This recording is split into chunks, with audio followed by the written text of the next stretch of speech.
కోహెడ పర్యటనలో మంత్రి వాకిటి శ్రీహరికి నిరసన సెగ తగిలింది. చేప పిల్లల సరఫరాకు సంబంధించిన బకాయిలను వెంటనే చెల్లించాలని డిమాండ్ చేస్తూ మత్స్యకారులు ఆందోళన చేపట్టారు.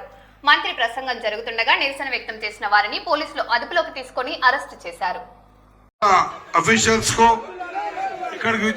పెద్దలకు, మత్స్యకార కుటుంబాలకు, ఫిషరీస్ అసోసియేషన్ ప్రెసిడెంట్స్ కు, ప్రింట్ అండ్ ఎలక్ట్రానిక్ మీడియా మిత్రులకు పేరు పేరున నా హృదయపూర్వక నమస్కారాలు తెలియజేస్తా ఉన్నా.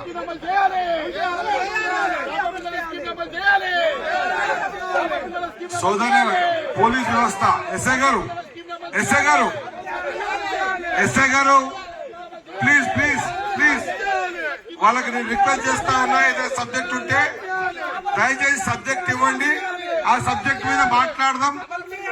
ఖచ్చితంగా మీరు రిప్రజెంట్ కోరుతా ఉన్నా, వాళ్ళకు సహకరించండి.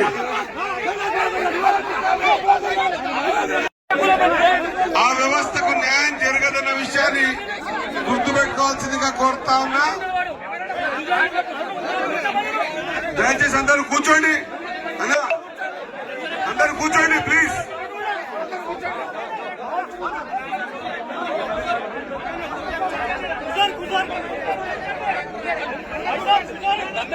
కూర్చోండి దయచేసి కూర్చోండి.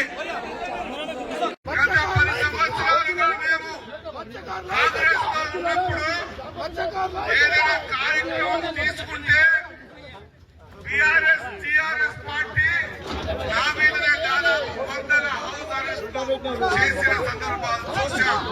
కాబట్టి ప్రజలు కోరుకున్నారు, ప్రజా ప్రభుత్వం రావాలని కోరుకున్నారు. ఆ ప్రజా ప్రభుత్వం ప్రజల ప్రభుత్వం వచ్చింది కాబట్టి